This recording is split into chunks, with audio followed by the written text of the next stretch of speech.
The business capital of India is Bombay. Bombay. If you want to do anything business related, then you need to be here in Bombay. He's the one who started BNI in India. And then I took that leap of faith and I jumped and I caught my new identity.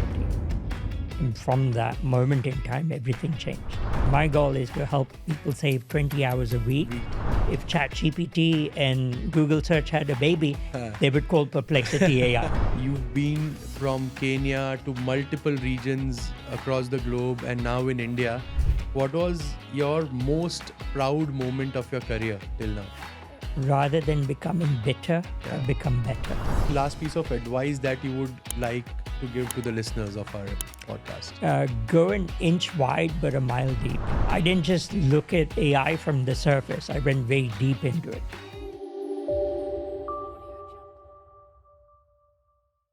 Hello and welcome to The Branding Circle, a podcast for the entrepreneurs and helping them build their brand and marketing.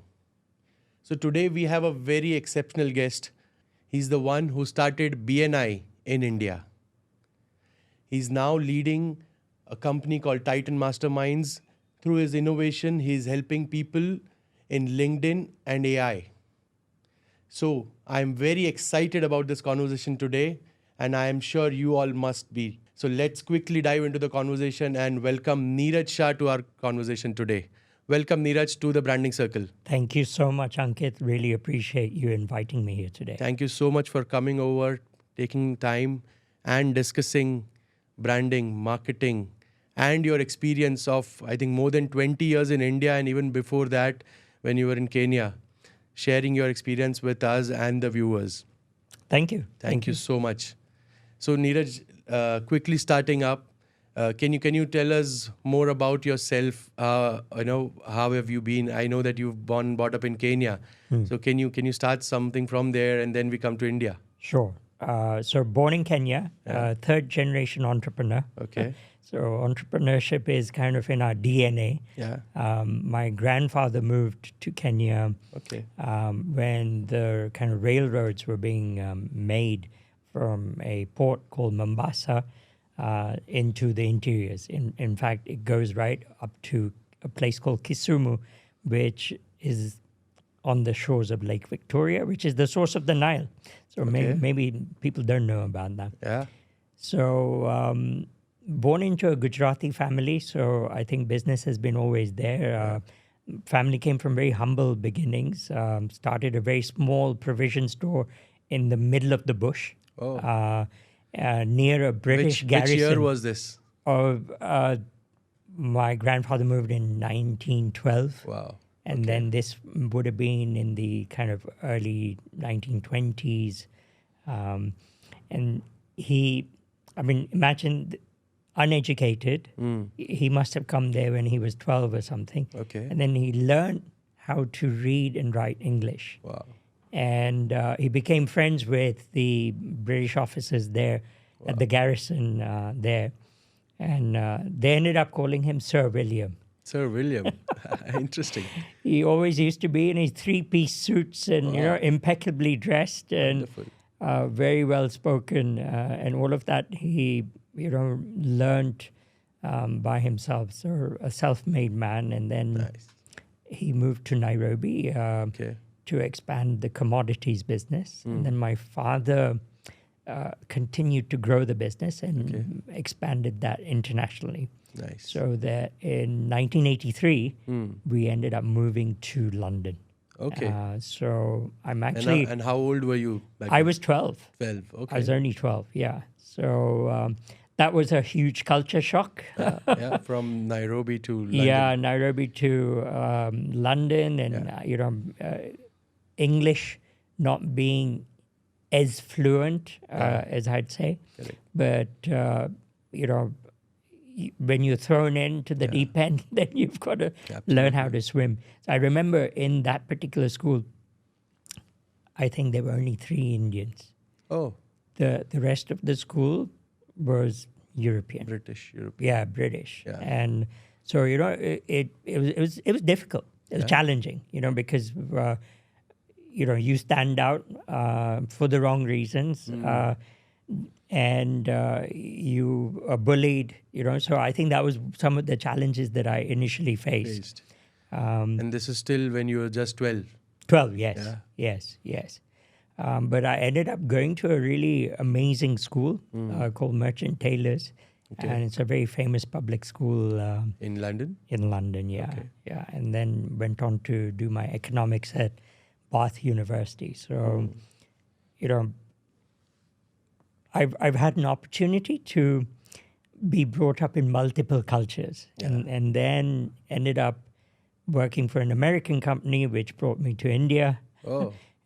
So you came from Kenya to UK and from UK to India, is it? Yes. Okay. Yes. Okay. Yes. So that's what brought me to India. And I came with a one-way ticket. Okay. Why a one-way ticket? So you shifted entirely to India and with no connects here in India, no business opportunities or no setup here? Well, we had a business opportunity. So what happened was that a friend of mine from UK, that I'd met during university, managed to secure the rights for BNI in India. He was already doing BNI in the UK. Oh, so that's kind of how I came into the picture. Okay. And wasn't something that I'd never been a member. I'd attended a meeting once a long time ago. And were you in business in UK? Not at that point in time. Okay. So I'll kind of come back to that. So my parents moved back to Kenya because we were in a large family business. Okay, nice.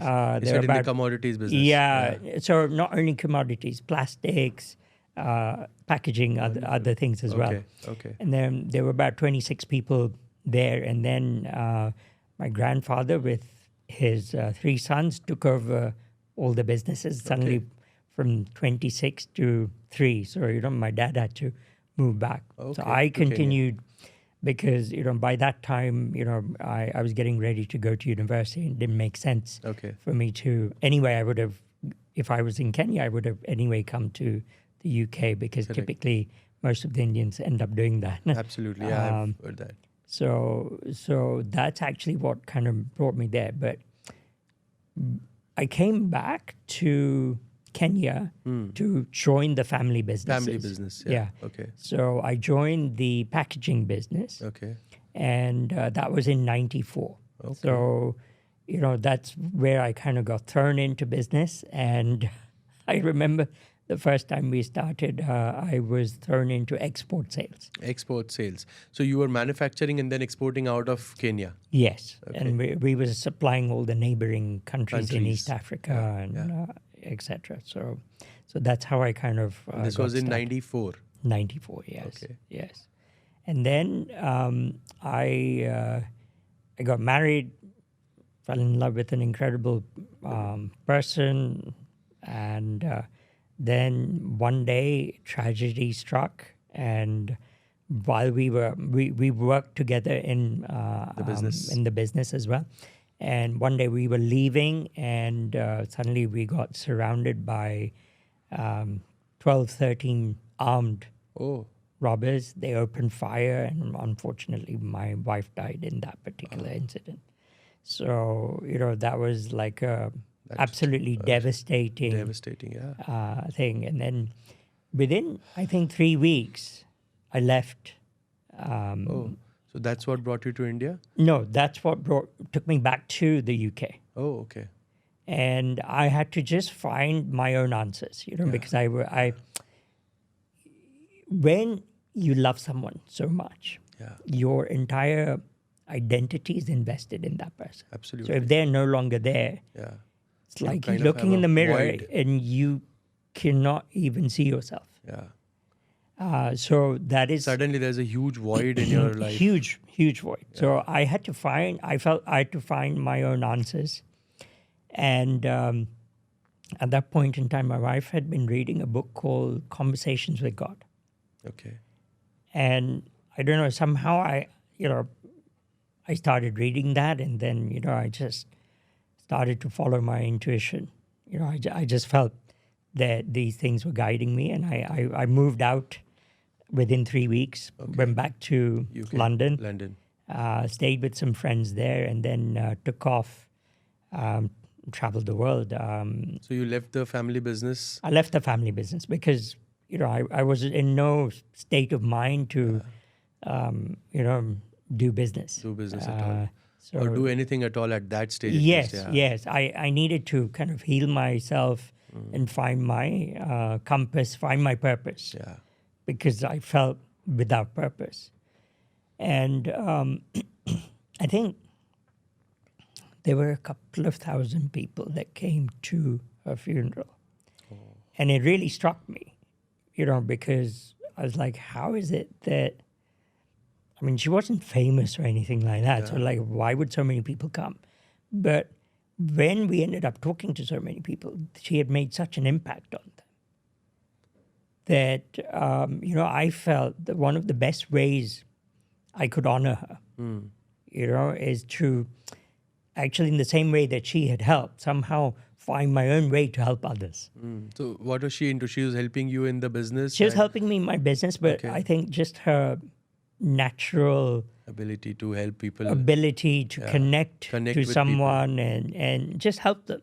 Yeah. It might be just a positive, it might be a smile, it might be, just saying something to lift them up. Wow. So that whole way of looking at things really impacted me. So, and if I'm talking about Kenya in those days, how big was the Indian community there? I think the Indian community has never been very big. No? We're a minority. Maybe there may be about 1 lakh.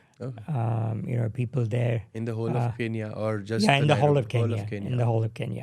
I would say it would have been much smaller. Okay. In Nairobi. In that third generation, maybe like 20, 30,000 people. Yeah, so it's not much at all. Yeah. But So from Nairobi to UK, and then from UK, you spent 3 weeks, you said? No, I within 3 weeks I left. I left Kenya. And then I was there for quite some time. Okay. I stayed another couple of months, and then I signed up for a Tony Robbins seminar. Yeah. Unleash the Power Within. Correct. Tony had a huge impact on me earlier. Okay. And I just felt that I needed to get back into that energy because I was looking for direction and I was looking for purpose. Correct. So that just ended up being a trigger. And I went to Life Mastery in Hawaii. And I spent 10 days with him. Wow. And it was at the same time when 9/11 happened. Oh. So imagine there were 2,000 people there. Wow. 500 people were from New York. Oh. So imagine, I'm here dealing with my grief. Yeah. And then suddenly there are all these people having to deal with it. And then how he managed to turn everything around that day, because suddenly there was a Jewish guy from New York who had lost people in the Twin Towers. And there was a Pakistani guy who stood up and said, I could have been one of the guys on the plane. On the flight, yeah. So people had to be actually physically held back from beating this guy up. Wow. And how in the next few hours, this guy just changed everything, the whole dynamics. This Jewish guy and this Pakistani guy ended up creating a movement called Passion and Action for Peace and traveled around the world. Wonderful. Talking about how, people who could not see eye to eye could suddenly come together and actually help each other. Yeah. So I think that was a incredible moment. So those 10 days kind of changed your life? Or Absolutely. Your perspective towards life? Absolutely. Because we always think that, we are going through a lot in our lives, but when we see others, what they are going through and how much they have failed or kind of phased in their lives. So I can tell you the exact moment the change happened. It was on the 15th of September. So my wife passed away on the 15th of May. Oh. And this is 15th of September. there was a particular exercise that we did, where we had to write down all the things that were holding us back. So we kind of wrote all of those particular things down. We kind of wrote them in a chit. Okay. Then there was a 40-foot telephone pole. Okay. Where we had to climb on top of. Okay. Okay. And we had to sign this, thing saying that, we're going up on our own. If and something happens to us, if something it's happens, on us. then it's all on us. Yeah. Okay. But every time I took a step, it's like I had to let go of something that was holding me back. And then right at the top, it's like it's a telephone pole. So, how wide is a telephone pole? It's only this wide. Yeah. Okay. So I had to put one foot on top of it. And then I had to transfer my weight onto that foot and lift the other foot. Other foot, correct. To be able to stand on the pole. The pole. Correct. Okay, so now the question is like, why am I wanting to stand on the pole in the first place? Correct. Okay, there is a trapeze, okay, which is like 8 feet away, and you are going to catch your new identity on that trapeze. So then I'm standing there, and then I've written all the things that I'm going to be, and I felt that my wife was standing up there. That's what kind of gave me the courage to go up there. And the motivation. The motivation. And then I took those, all the things I loved about her. I felt that, those were the things that I aspired to be. So I said, why don't I make those things part of who I am? That's my new identity. Okay, and then I kind of shouted all those particular things, and my team was there kind of cheering me on. And then I took that leap of faith and I jumped and I caught my new identity. Yeah. And from that moment in time, everything changed. Wonderful. And I came back and they were asking me, so what are you going to do? I said, I don't know what I'm going to do, but somehow I know I'm going to impact a lot of people. And, 3 years later, I was on my way to India. Yeah, with a one-way ticket. Wow. And I only knew one person. They were someone who had supplied us packaging machines for our rice mill. Okay. So that was the only person that I knew. Right. And kind of when I was talking to him, his name was Ashok Pai. In fact, he just passed away a couple of months back. And when I was talking to him, I said, look, I'm looking to come... And I'm looking to go to Bangalore because at that point in time, 2004, the whole, Bangalore, Silicon Valley type, the IT revolution was all happening. So we're jumping to India, but before that, I would like to put on 2 points that I kind of, gathered, and these are like learnings for me from your life-changing seminar when, you put that first foot on the pole. Yeah.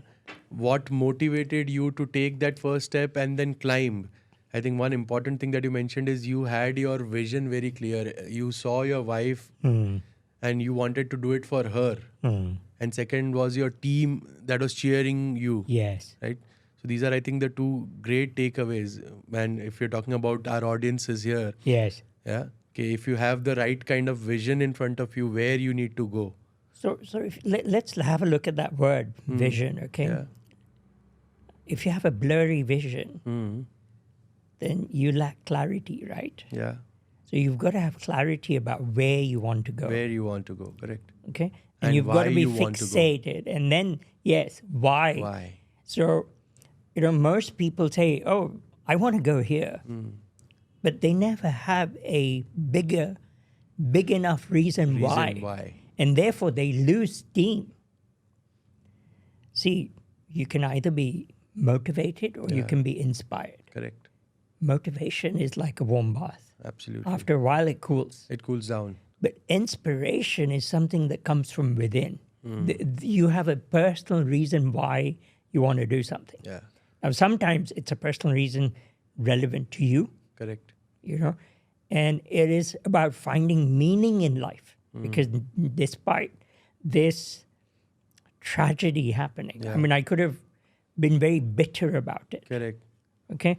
But I said, how is that going to help me? It's not going to help me. And, with the kind of person Sheetal was, it would not honor her. Correct. True. She was such a loving, warm, welcoming person, compassionate person, kind person. Then I said, if I'm going to be bitter, then, and if you just opposite. give away everything that you have for something that and you cannot change probably. Yes. Yeah. Yes. Then it makes no sense for what she's created for you probably. So I think you've got to find meaning and you've got to find a strong why. When you have a strong enough why, you will always find your way. That's what I believe. Wonderful. Wonderful. So coming back to India, you came back to India on a one-way ticket. You just knew one person in India, Mr. Ashok Pai. Yes. And who helped you set up BNI in India? No, I didn't even know he was going to help me. So initially, I just rang him up and said, "Hey, I'm going to be I'm coming, and I'm thinking of moving to Bangalore because that's where it seems all the action is at that point in time. Correct. So many companies." No, so this conversation with Ashok Pai changed everything, because he said that, Neeraj, what are you going to do? So I explained to him, okay, it's going to be a business network, this, that, and the other. Okay, so it's a business network, he said. I said, yeah.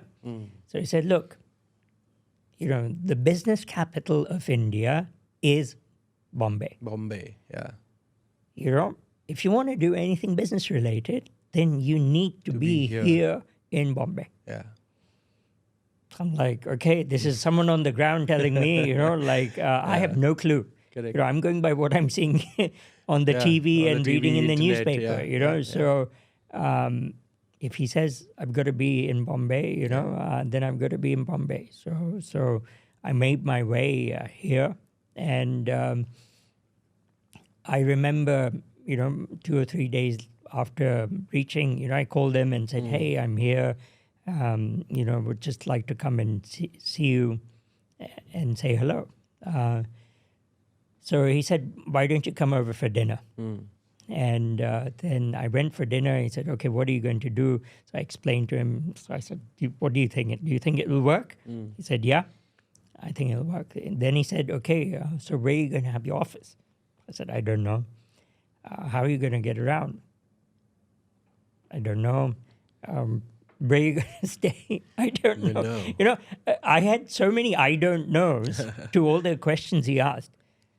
Even I was wondering at that point in time. So you didn't even have a home here in India when you landed? No. So you were staying at hotels?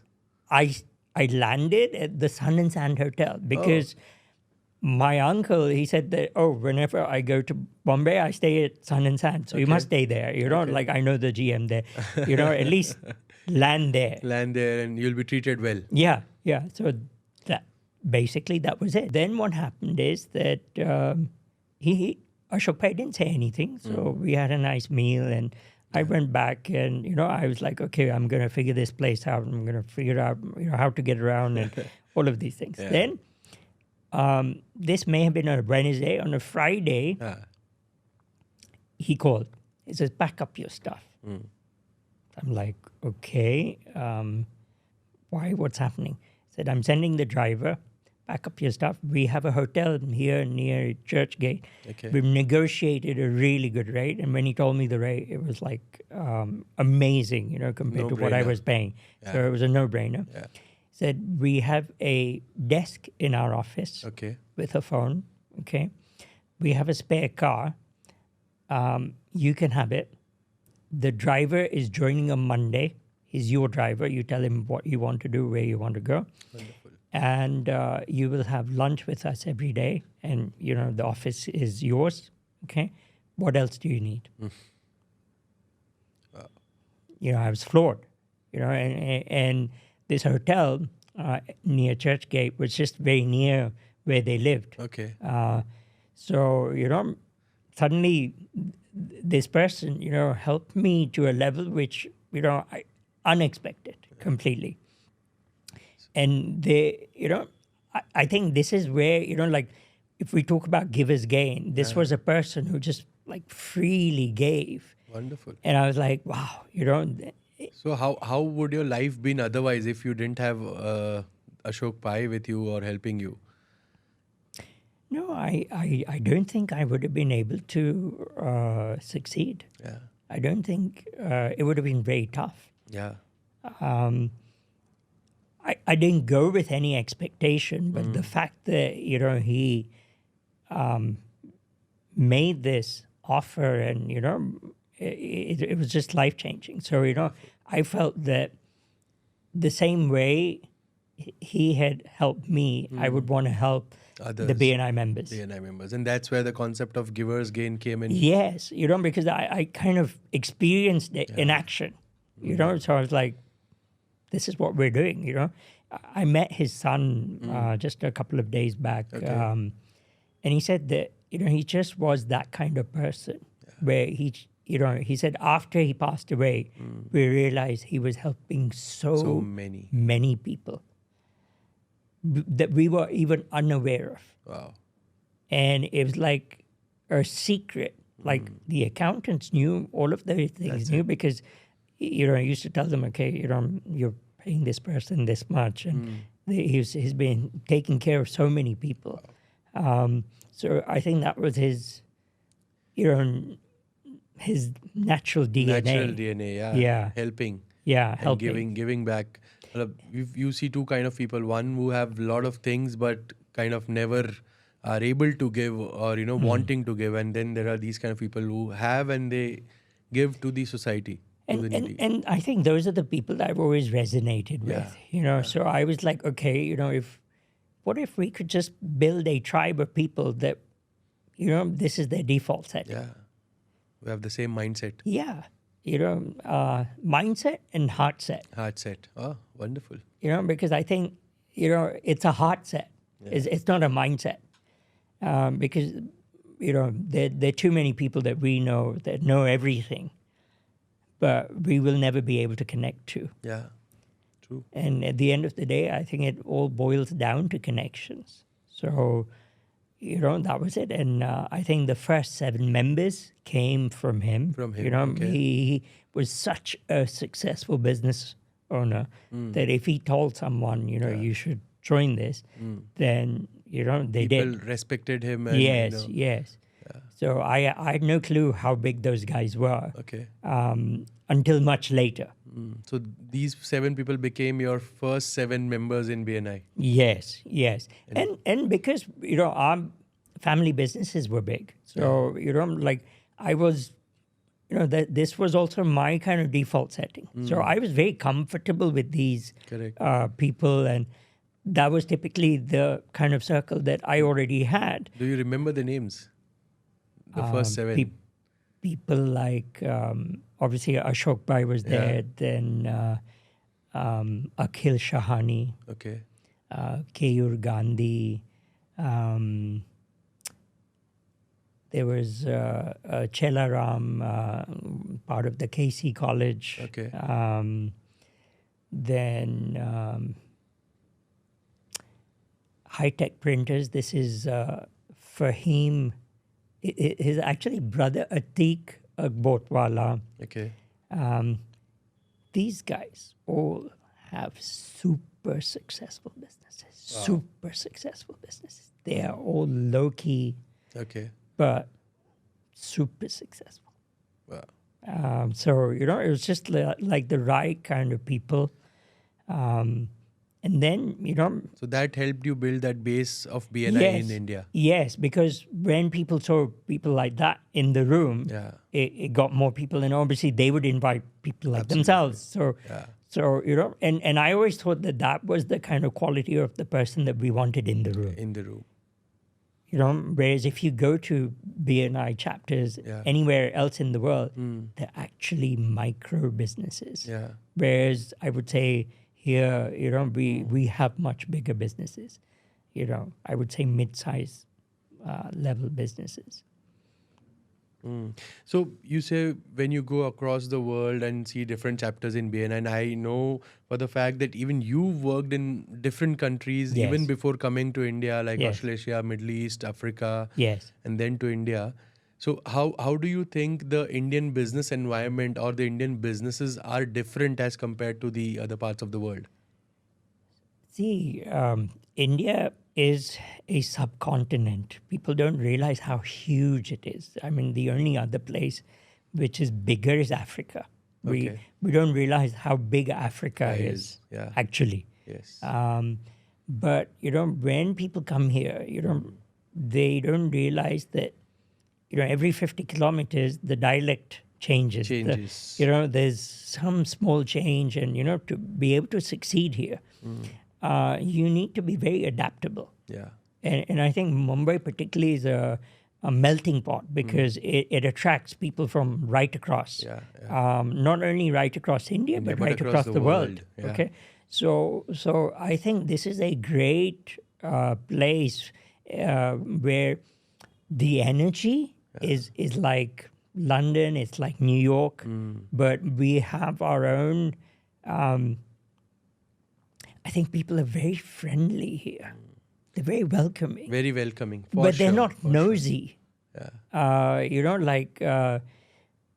People have this live and let be attitude. But very helpful. Like people will help. It doesn't matter where you are. That's why we call it the city of dreams. Yes. And certainly I would say that, for me, all my kind of dreams came true, like whatever I'd envisioned when I had, stood on that, 40-foot telephone pole, one by one started to fall into place when I moved here. Super. So you've worked with a lot of entrepreneurs now, and starting from BNI, you built a community there, very successful.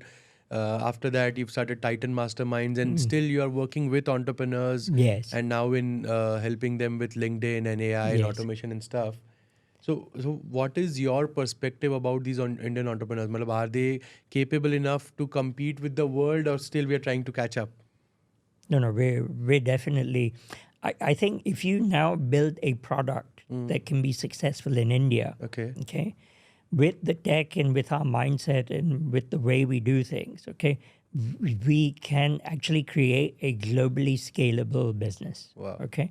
And how we're able to, say, handle the bottom of the pyramid and etc. here, because if you want to really grow big, then you need to take that into consideration. Then you can make this a success anywhere. Okay. I think the other thing is that people here are very sharp.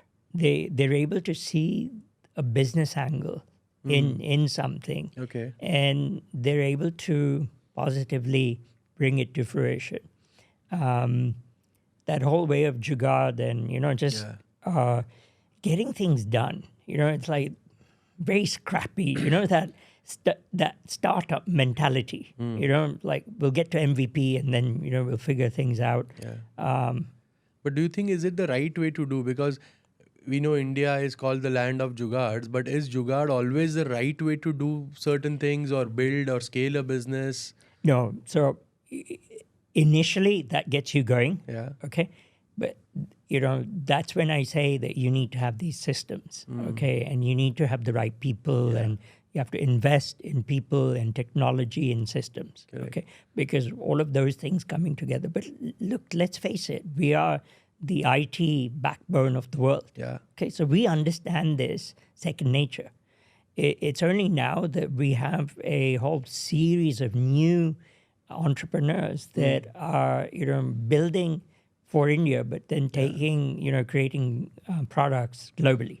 So take, for example, I work with a particular client and we helped him initially set up his tech because I helped BNI find the software developers and then I was on their board to help them implement that technology. So the whole of BNI Connect, the ERP system, okay, I've been involved in very deeply because in our plastics factory, I set up the ERP. So we were one of the first like computerized, at that time, in the kind of late 90s. So I've always had that. Yeah. You know, I'm not a techie, but I understand the application of technology to achieve business outcomes. To achieve business outcomes and through logic. Yes. So that systematic way of doing things. So I think what we ended up doing, even with BNI, was that you could not take whatever they had developed and actually just transplant it and put it here. No. We had to tweak it. Yeah. And there were so many little tweaks that we did to Indianize it. Okay. So I think this is one of the things that One of the thing was the BNI Connect app. I remember earlier days when BNI was in India, you get those small chits where in BNI terms, if you have to pass a referral or a thank you slip, you write it on a piece of paper, you give it to that person manually. And the Palms report, people used to fax a copy, Oh, okay. Fax a copy. These are the days that I have not seen. Yes. So, I used to have the stack of faxes of, people. And then someone has to manually enter them into the system. Yeah. Do those calculations, additions and all of it. Yes. So I said, this is crazy. Yeah. Why are we doing all these things? It's such a colossal waste of time. Yeah. And BNI was able to operate and scale to multiple parts of the world with that old system? No. Okay. No. I mean, it had scaled up to a number of countries, definitely.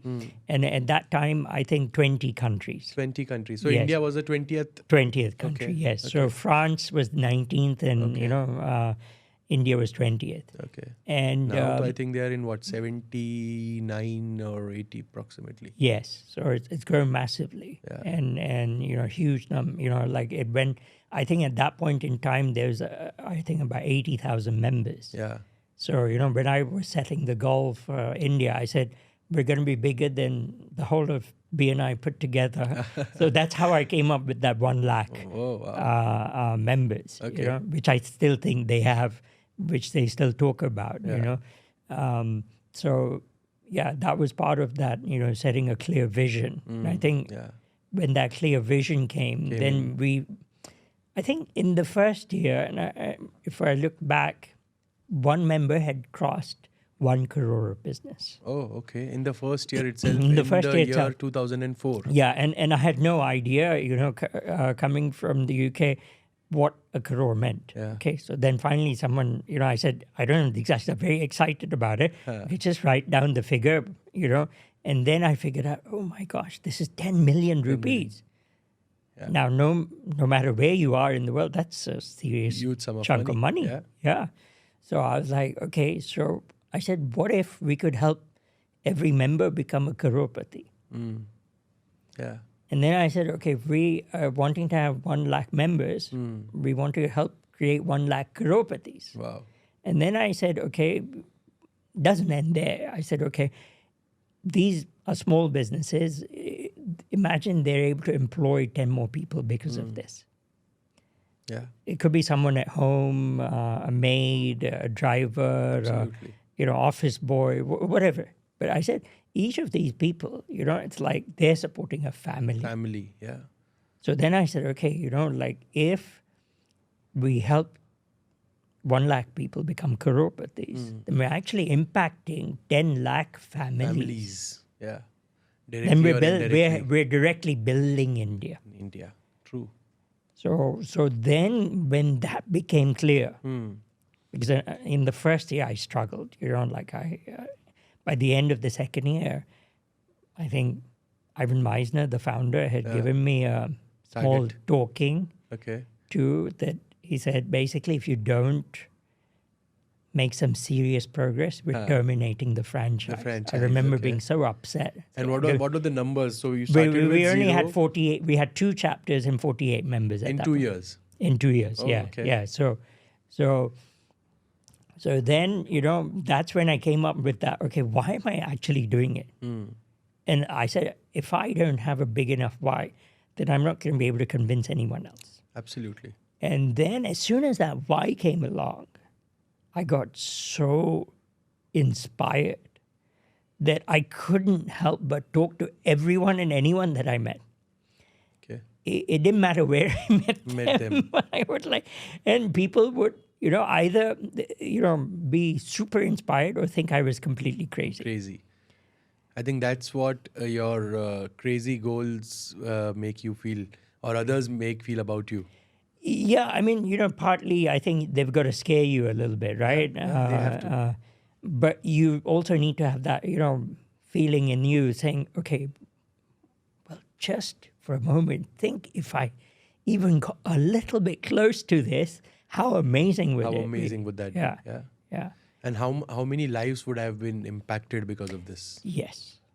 So I That's just the remember, much I bigger remember why. those thousands of people that Yeah. have come to Sheetal's funeral. Yeah. So I was like, okay, I want to have that impact, but I have to have impact in my own way, because I'm a business person. So, I understand the business community. I understand the challenges that they face. entrepreneurs go through, So I was like, they're my tribe. Those are the people that, and I feel they're the most capable and the most under-supported.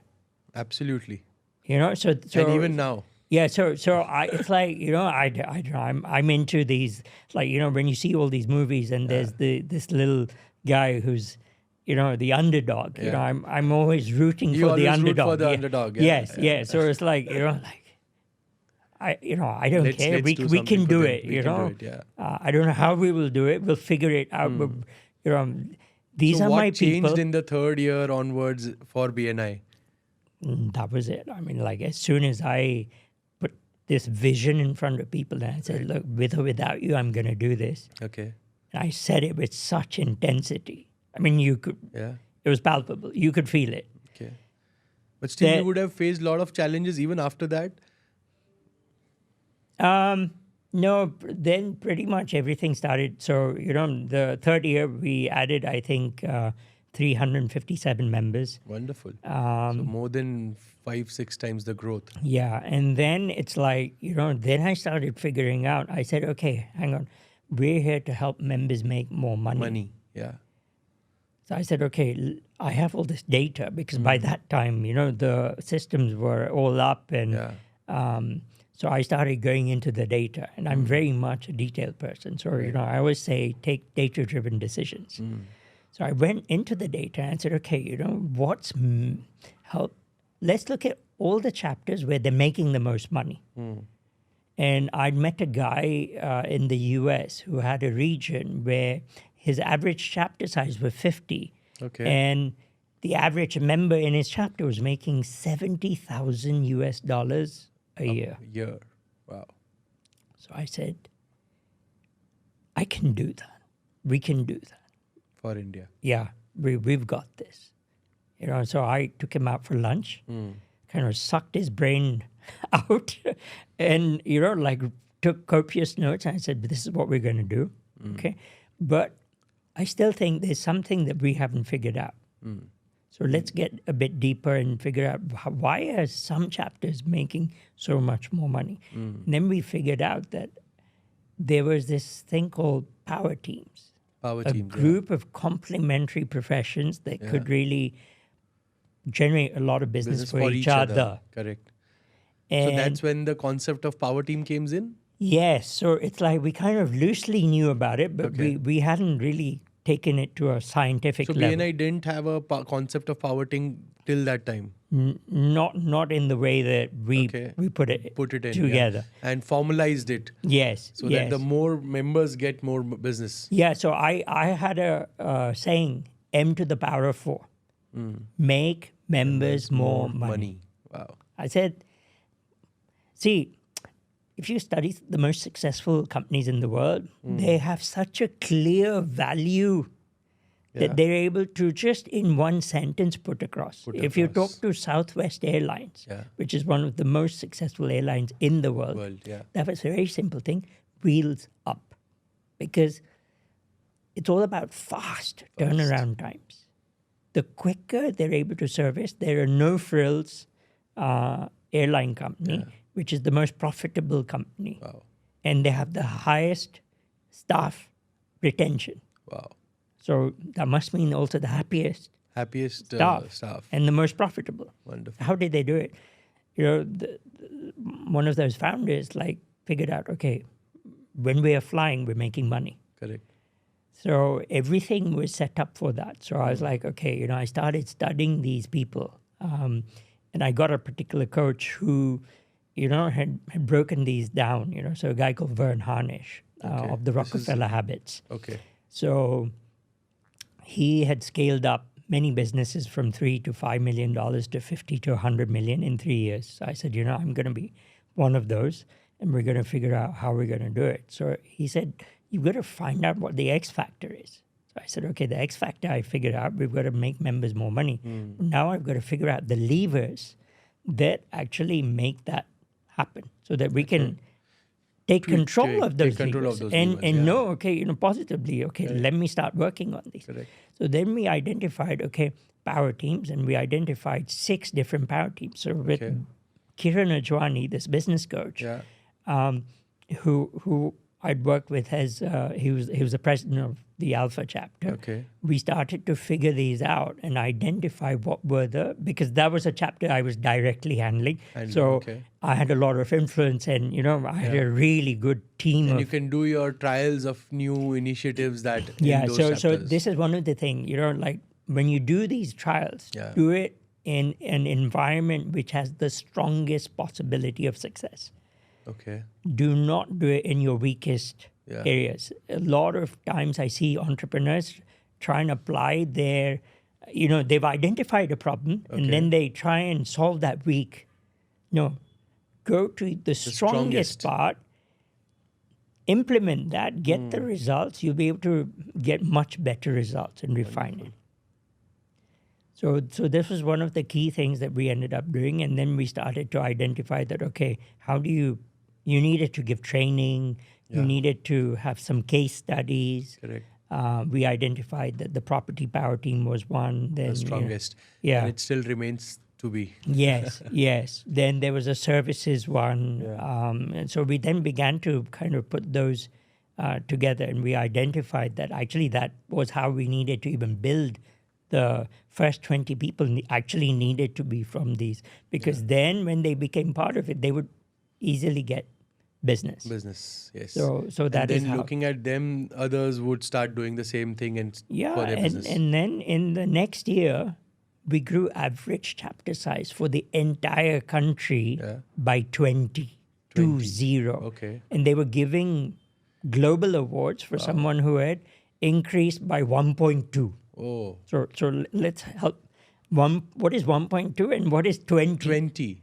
Like 1.2 for a region and 20 for the entire country. Or the country, yeah. Wow. So we managed to figure all of that out. Super. And we managed to systemize this, and we managed to disseminate it, and we managed to train everyone on it. And that's what actually made all of these things possible. Super. So I think you've successfully, tackled all these challenges in your journey in BNI. I think you spent more than some 11 years in 11 BNI. years, yeah. Right? Build the community from zero to, what was the number when you kind of ended your stint at BNI? 10,000. 10,000. From 10, 0 to 10,000. 0 to 10,000, which is the hardest. Yeah, 10,000. Yeah. Absolutely. So what are some of the learnings that you can, kind of tell us and the listeners about building this kind of community? So I think maybe top 3 learnings from you. Yeah, so I think first thing, people talk about ROI, return on investment. I say you're focusing on the wrong thing.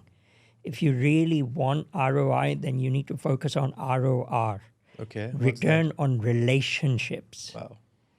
Okay, focus on building solid relationships. And you can only do that from a sense of giving. Okay. Because you genuinely, people need to feel that you want to help them. And maybe this goes against how a lot of people operate. But, I feel that if I appeal to the best in another person, they will rise to that occasion. Yeah, and there's a certain clear set of principles, ethics before economics. Okay? And another one is that, you've got to be very clear about your values. Yeah. So I'm very much a purpose-driven one, so I'm here to make impact, and everything that I'll want to do will help me make impact. But I will leverage my strengths. Yeah. Everyone has strengths. Yeah. So you've got to play to your strengths. My strength is being able to set up systems, being able to inspire people Yeah. Yeah.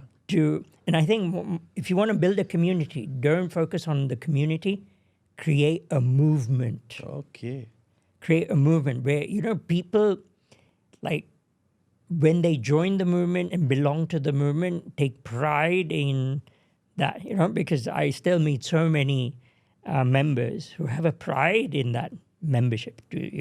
Proudly will say, I'm a proud BNI member. Absolutely. And you spoke about the owner, the founder of BNI, and you were in good terms with him. I think you even authored a book along with him. Yes. In fact, he was the one who inspired me to write, because he said that, look, when we look at the phases of growth in BNI, every time I used to launch a book, we would grow more. Wow. So I said, what does that tell you? I said, you've got to write more books. He said, no. He said, you've got to write books. And I'm going to teach you how to do that. Wow. So then he had the author mentorship program. Okay. Super. And I was part of that. And then, we became very successful. And then I said, look, I think I figured this out. But like you're the godfather of offline networking. Yeah. But you don't know that I've actually grown this online. It's because of my online networks have been very strong that some of the key people like Akhil Shahani, etc., I found actually on an online network that we were all part of. Correct. That was from the UK. Correct. So that's how I found him. So I said, look, why don't we do a book on that? You talk about offline, I'll talk about online. Okay. And imagine at that point in time, 2008, I'm talking about online networking. Social media was just starting. Just starting up, yeah. I got a good handle on that. In fact, the first social media workshop we had done, I did that for BNI members worldwide. Oh, okay. Yeah. So we began to do that. And so I would say now, you need to have a strong digital presence. Yeah. We live in the creator economy. Absolutely. You're able to see these huge creators making millions and billions. I mean, look at the worth of people like Mr. Beast and, the guys Those behind Prime influencers. and, various and big influences here in India as well. Yes. Things have changed. So I think you really need to have a strong online presence. So do you think it is even necessary for someone like a very startup entrepreneur? He also needs to be very much active on social media or networks where he can find the right kind of connects? Yes. And which are these platforms that you would recommend? LinkedIn, definitely, because it's the most successful business network in the world. It is over 1 billion people worldwide. Yeah. And not only that, in India, it's now 120 million people. Wow.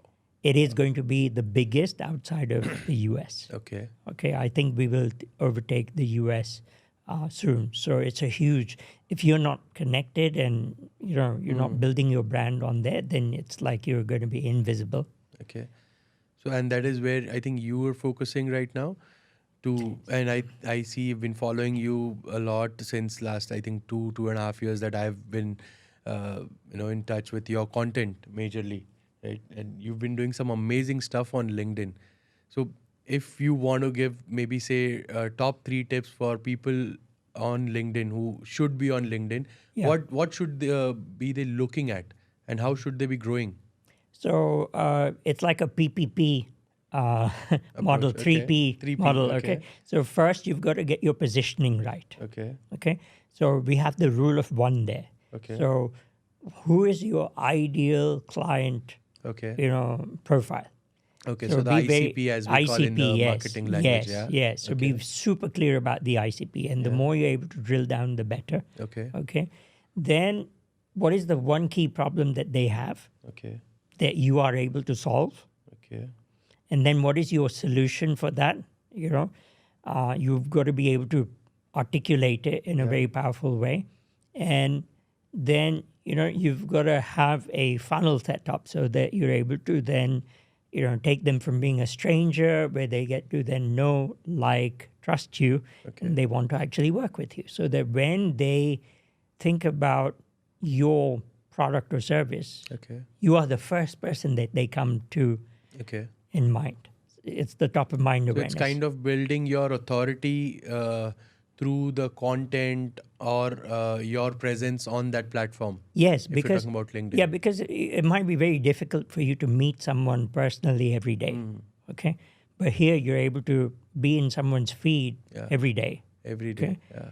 So there's a huge power to that, and then you're able to share really good quality content. So I think you have to go about the second P would be prospecting. Find the right people on the network, that are from your ICP. So build a audience full of ICPs. Create content for that ICP because you've understood what their problem is and what your solution is. So the content is consistently talking about that in that way.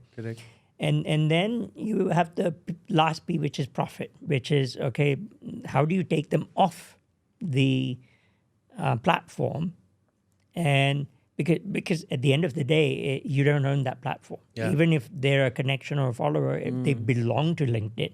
You look at the user agreement, it will tell you that. So therefore, there's only two things you can own digitally, It can be your email list and your website.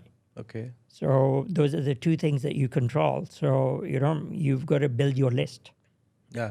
So using LinkedIn not just to be present and sharing content, but your ultimate goal should be to build your network through LinkedIn, which you can probably target or tap through outside of LinkedIn. Yes. Because ultimately you don't own the data. Yes. The LinkedIn does, right? Yes. So what happened was in December 14th, 2022, a friend of mine from London showed me Chat GPT for the first time. 2014.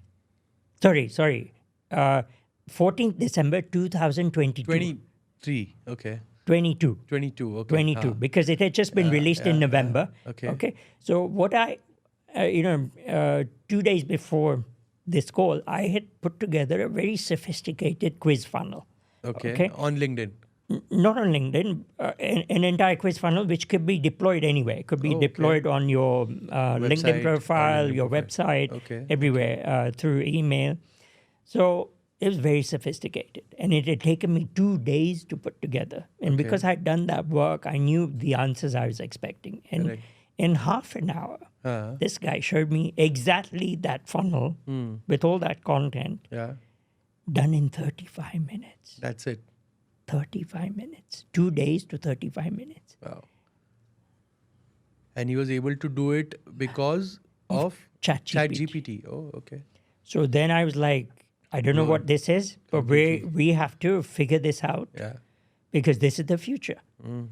So from the next day onwards, 2 to 3 hours a day I would spend on Chat GPT. Okay. And then I understood prompt engineering. And because by that time I'd already built an amazing network, I started to identify people from my network who were pioneers. So this is the second network that you've built? No, this is my LinkedIn network. Okay, LinkedIn network. So from my LinkedIn network, I started curating the people who were somehow pioneers in AI. Because I was like, where are the smart money spending their time and money? I was like, they keep talking about AI. Yeah. AI is going to be big. That's the next technology boom. Yeah. So then that was it, and then I started following these guys. They were sharing so freely. So I started to implement those things and I started to get viral LinkedIn posts, getting a couple of lakh views per post.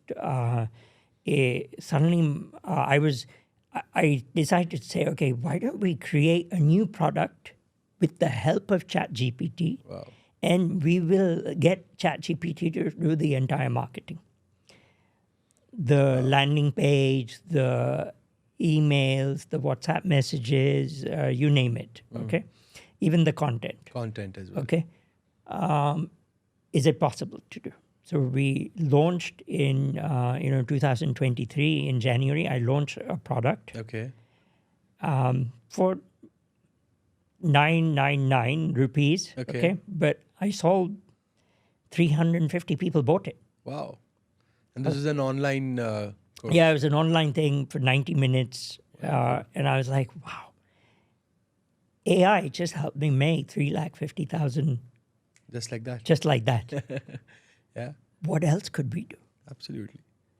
So then I was like, okay, let's create more sophisticated products. And I started getting deep into prompt engineering. Okay. So you learned prompt engineering through some professional course, or you researched on internet and learned it by yourself? Many of these people are kind of leaders that I started following. Okay. And they were also figuring it out. Okay. So they were sharing very freely their on learnings. Twitter, Okay. on LinkedIn, and I started to follow them. I started to apply them, and I think that systems thinking, really started to help me, because actually prompt engineering is actually giving a set of very clear instructions to being very clear about generative AI. what's the outcome you want, and reverse engineering things. And I think where people go wrong is that they don't put in their experience and insights that they already have. And a lot of people mindlessly are just using Chat GPT. Yeah.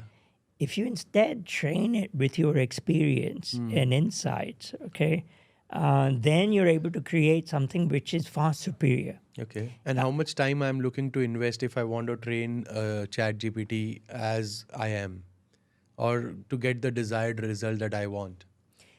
I think, so focus number one on income producing activities. Okay. So in my case, as a LinkedIn coach, one of the first things that I wanted to crack was anyone who wants to start, first we have to help them set up their LinkedIn profile and get the positioning right. Okay. Right. And it takes quite some time. Correct. So could ChatGPT help me do that? Right. And the first thing we need to work on is someone's headline. Why? Because that's very search related. That will be seen when someone searches and you get a list of people. I think the headline is visible. Yeah, headline is what actually determines whether you show up or you don't. Okay, so if you don't have the right keywords in, you won't show up. Correct. Okay, so I said, okay, could I create a prompt that would help me write that? So then I was able to do that. I was like, okay, this is amazing. Then we needed to get the elevator pitch. On the banner, you need an elevator pitch, which is very crisp and clear. So then I worked on that. Then that was done. Then I said, the next thing we need to work is the about section. Because that's, again, think of it like a pitch deck for your perfect prospect. Correct. I mean, unfortunately, most people don't know what to put there. Yeah. And therefore they lose opportunity. So I said, okay, let's figure that out. And then, one by one, we had all these prompts together. And then a breakthrough came again in December of 2023. ChatGPT released custom GPTs. Yeah. So suddenly we could put all those prompts. I didn't need to teach anyone how to become a prompt engineer anymore. I could just give them a little custom GPT and say, okay, the custom GPT had been trained to ask specific questions like how I would ask. Oh, wow. And it would take that information. It knew how to then output it in exactly the right way. And then we started testing it out. Okay. And literally every single client that I worked with, as soon as they would see the output, they would immediately say, please email this to me. I want to update my LinkedIn profile right now. Yeah. So you build this custom GPT for yourself, and now you're teaching it to your clients, or you're helping them build their profiles, or how is it? No, so first things first, we said, okay, let's now identify all the different areas where my clients are getting stuck. Yeah, okay. Could AI do any of those? So we then created all the prompts, because we had been doing this for 4 years and now manually. I'll take you a little more behind, in your journey. When you say your clients, so who are these clients? So are you teaching them LinkedIn, or are you teaching them something else in business? What is this? So I'm a business coach, because with all my experience of scaling up and growing the franchise network of BNI, etc., I learned how to scale up businesses and teach others to do the same. All right.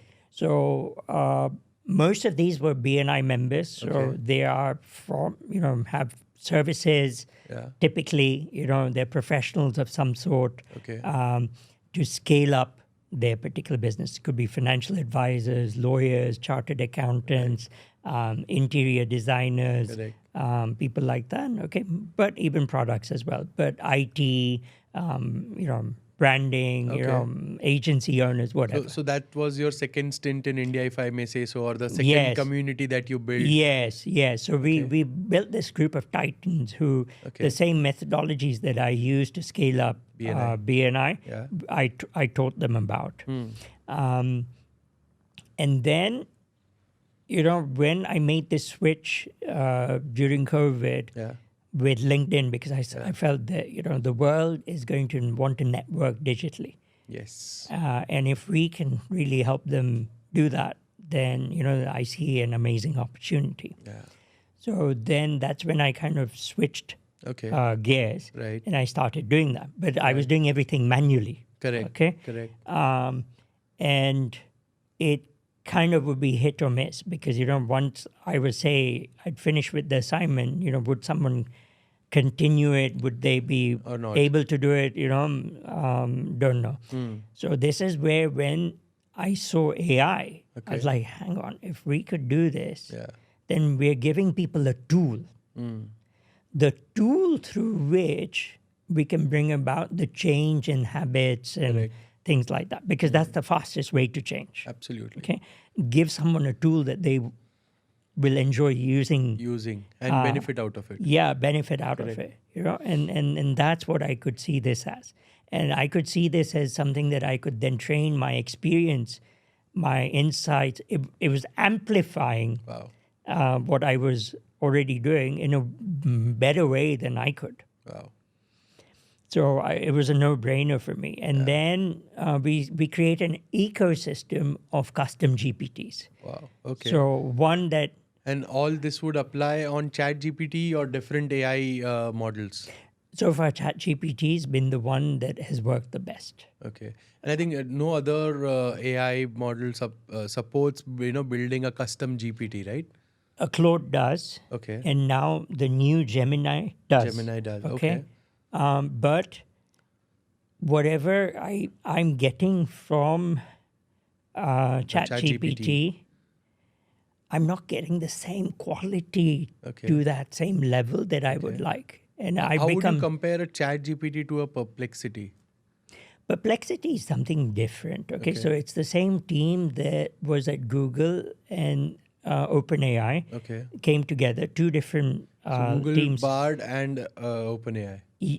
No, Google Search. Acha, Google Search. Yeah, Google Search and OpenAI. And then it's like, imagine if, I always say that I joke that if Chat GPT and Google Search had a baby, they would call Perplexity AI. Because the challenge with Google Search is that it will only give you things that rank highly on the SEO, right? Absolutely. And if you've cracked that SEO game, those end up coming up higher. The results, but it's not necessarily answering the question that you are giving. Yeah. Whereas this is actually answering the question you're giving with real-time, web search and data. And then it's putting together that information in a way which is easy for you to understand, and then it gives you the citations, or where has it got this particular data from. Information or data point from. Yes. So that you're able to go back, or you're able to ask more questions related to that. Questions so I think that's where Perplexity, and if I look at my workflow, Perplexity is a very important part, especially when we're doing research. Okay. Yeah, so there's some particular ways in which you're able to use it, and you're able to use it very well.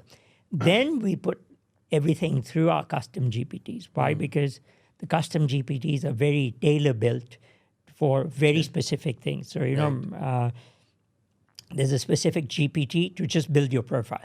Okay. And this is your LinkedIn profile? Yeah, LinkedIn profile. Okay. There's a specific GPT to capture your personal and professional story as a personal brand expert would. Okay. And how would it do that? So you have to manually put some inputs onto that GPT, or how would it know me?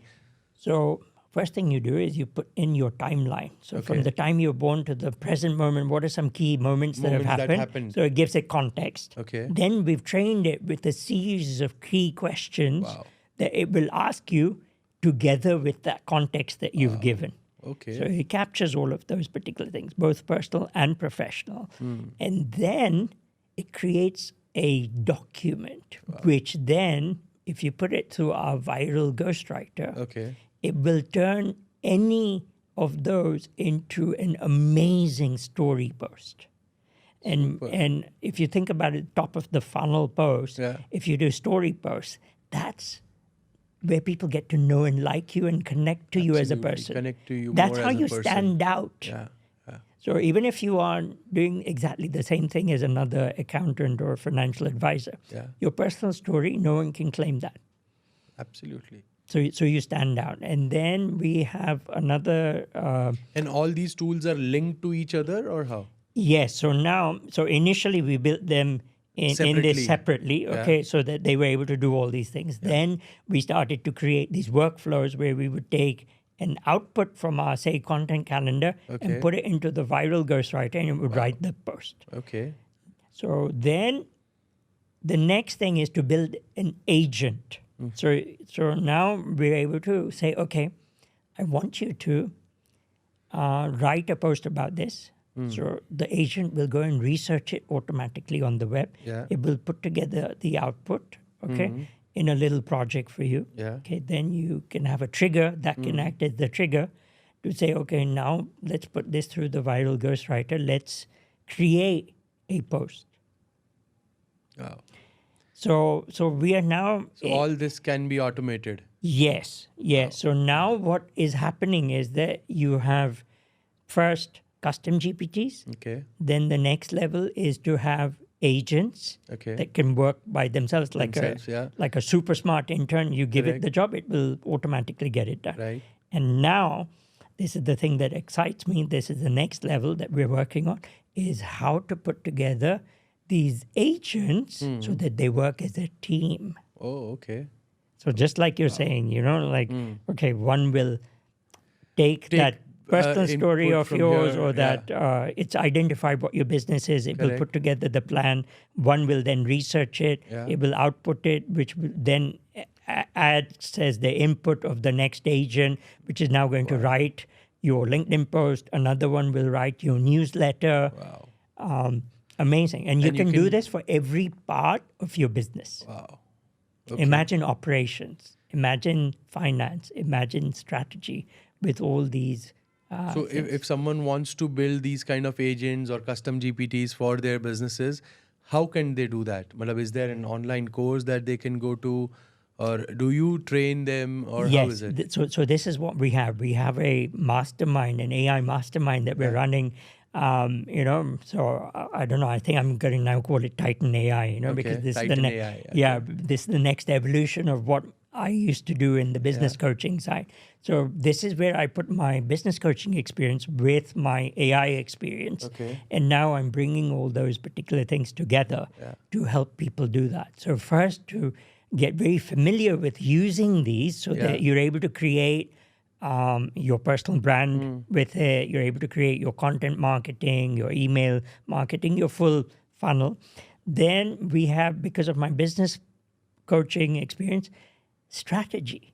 It's able to do an X-ray of your business right now. Okay. Across 6 key areas. So it looks at, how do you develop products? How do you market? How do you sell? How do you run operations? How do you manage people? And how do you handle finance? Those 6 areas. 6 areas. It will ask you very specific questions. Which I used to do manually. In your business consulting one-to-one sessions. Yes. So, you just give those answers. But are people comfortable answering to a bot and, then getting a solution? How confident are they in terms of, getting these kind of solutions? People feel a bit strange initially doing it. But when they see the output and how tailored the output is to their circumstance, then they get blown away. Then they say that, we would end up wasting hours or days trying to come up with this. And here, all of this is happening in split seconds. Wow. So then this particular GPT not only will have done the X-ray, but have identified your top 3 things that you should be working on, and for each one of them, give you a very specific 90-day project with step-by-step what you should be doing. So what I see here is you are creating a replica of yourself, Neeraj Shah AI, and that will guide you in your business challenges, consult you. But do you really think the problem lies in just getting the solution rather than people need someone to push them, help them, handhold them for their challenges? So you cannot learn AI by watching others do it. Yeah. So this is very important. So you need to be in an environment where someone has already done this research for you, has put everything together and gives you that step by step, and then gives you specific things to do it. Saying, okay, now, So what are some of the challenges that you see people, now everyone wants to be on AI. Everyone wants to use AI to kind of reduce their professional burdens. But what are some challenges that they might be facing, or some things that they are doing wrong in AI? So I think there are about 3 things that I see in terms of beliefs that people have that are mind blocks. Okay, first, AI is complicated. It's not, because I've ended up learning by doing, and just being clear that okay, this is the result I want. Now I'm sure there's a way to figure out. I'm sure AI can do it. Okay, so. I was just looking at a couple of other people that were a little bit ahead of me and kind of going by them. Yeah. Then the second thing is that a lot of people think, oh, this is only for the big companies. Achha. Yeah, that AI, like if you're Facebook, if you're Apple, if you're Google, then no. In fact, I feel for a small business owner, this gives them an undue advantage, particularly over these large companies, because these large companies move very slowly. The adoption of a lot of these things has been slow. Yeah. They're still hesitant. They're still trying to figure it out. True. Whereas a small business owner, it's like they're able to run with it. They're able to take decisions quickly. Quickly, yes, exactly. And once they've got the use cases and they know, okay, this is the tool I need to use. This is how I use the tool, and this is the outcome I can expect. Then they're able to move very quickly. Okay. And then I think the last thing is that, you need to have this AI first mentality. Yeah. If you don't have that mindset. A lot of people now talking about, agency businesses are dead now. You need to build an AI agency now. AI marketing agency. Yeah. And all the things that you have been doing, you have expertise, you have intellectual property. That is actually what makes you valuable. Imagine if you train the AI with all of this. Yeah, with all of your experience. Yeah, then you are able to get results, the same results you were able to get. Correct. Like how this friend taught me in like 35 minutes, the same thing that had taken me 2 days. Absolutely. So just to share, now you're talking agencies. We work with an advertising film agency. Yeah. Okay. One of the hardest part is the creative brief. Yeah. Everything starts and ends with that. And that's where the major leakages are. Yeah. So it used to take this guy 7 days to put together a brief. Okay. Now with his custom GPT that he's put together, in 2 hours, he's able to get the brief. The client loves it. The team loves it. Everyone's on the same page. And it's like... So he's built a custom GPT. So if someone wants to build their own custom GPT, how much time would it take, and what all technical knowledge or any specific knowledge that they would need? You need to be very clear about what the outcome is that you want to achieve. So I would always say focus on the income producing outcomes. Yeah. Then break that down into small parts. Don't try and do the super complicated thing all in one go. Correct. Go according to first principles. What is the first thing that we have to do? Okay. Try and create a prompt. You'll have to learn how to engineer prompts. Okay. So Spaces is one of the ways in which we teach. Okay. So Spaces, what it stand for, number one, the specific task that you're giving the AI to do. Okay. Say an email you're wanting it to draft. Right. Okay. Then P stands for persona. Okay. You have to invoke a specific speciality. Okay. So are you wanting this AI to be a say maybe a content writer? Yeah, a content writer, or a strategist. World-class email sales copywriter, a direct response world-class with 20 years experience. Wow. Then it's like focusing the power of the AI. Wow. That's what it does with this. Correct. Then is A. Then A, you add context. Who is it for? Okay. So who are you wanting the outcome for? Yes, because that context determines everything. Then C is you have to add some constraints. It can't be completely open. You have to put some rails and say, okay, I need you to play within these. Then E stands for the end goal. End goal, okay. What if we do this, what is the end result we want? That we expect out of it. Like, are we expecting someone to make a purchase from it? Then that is an important thing for the AI to know. And then S is the structure of the output. Okay. Do you want it as a table? Do you want it as a code? Do you want it as an image? Wow. Do you want it as a audio file? Okay.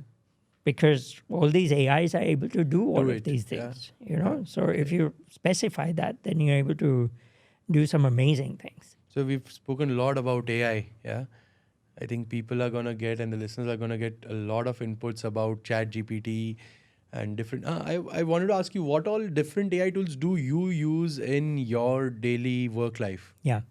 So Chat GPT, obviously, the paid version that I have, Perplexity. Okay. And there's another one called Cascade. Okay.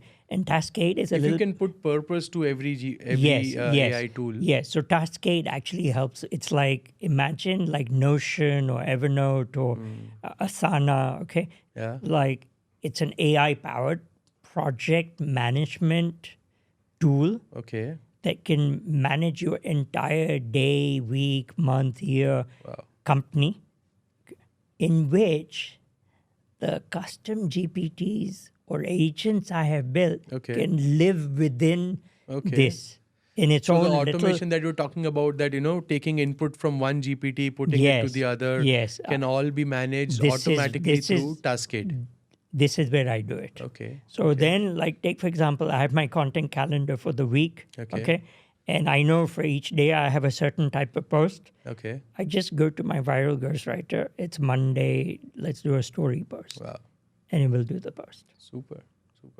And you teach... And I can give this and go away and do other things, and it will automatically do it by itself. Super. And you teach all of this in your AI course that you... Yes. So if someone wants to, get enrolled for this AI course, if you can tell our audiences where to find you, how to get in touch with you. Get in touch with me on LinkedIn. Find me on LinkedIn because that's where I am. And from there is you're able to, get in touch with me. There's a number of ways. Either you can just send me a DM, which is there.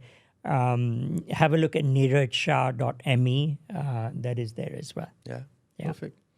So with LinkedIn, automation, AI put in all together, what's your vision for Titan Masterminds for next 10 years? I think we want to be a company that really helps small business owners embrace and apply AI to take them to a whole new level. We want to help build an AI first generation of entrepreneurs, who are able to do something amazing and take them to that next level, so that they are absolutely cutting edge in whatever they're doing, and the speed at which they're able to do things. My goal is to help people save 20 hours a week. Through these AI automations. And at least increase their profits by 20%. Wonderful. Now, I've experienced a lot more, but I'm just saying that those would be my minimum base levels. So that's your why for Titan Masterminds. Yes. Wow. and India needs automations and small businesses to actually adopt technology. This is a great opportunity for us to leapfrog ahead. Yeah. Just like how mobile has allowed us to leapfrog ahead with the UPI payments and everything. Correct. Okay, I think AI is the next leveler. Next leveler. So I think the biggest opportunities are here in India, and then, if you're using LinkedIn, then you can pretty much be a global company. Yeah, super. So before we end this amazing, insightful conversation, I would like to get a few very short and quick answers from you. Yeah? You've been from Kenya to multiple regions across the globe and now in India. What was your most proud moment of your career till now? I think how I've handled all the adversities and the person I've become. Rather than becoming bitter, I've become better. Wow. So it's upon you what you choose to become. With what happens to you, either you become bitter or better. It's what you choose to be. Yeah, you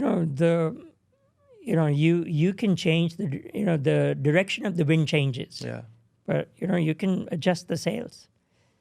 Super. And now I kind of want to do a very quick rapid fire round. Just one word from you.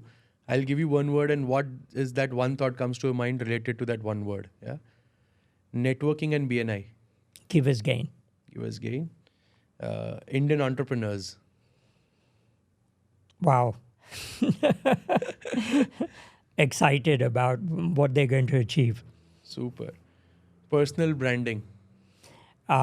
It's the power of you at scale. Okay. LinkedIn. The best business network in the world. Okay. Lead generation. Has to be AI powered now. AI powered. And what about AI then? Almost anything is possible now because of AI. So, there's nothing, whatever you can think of or dream of is now possible. So augmented imagination, it amplifies possibilities. Super.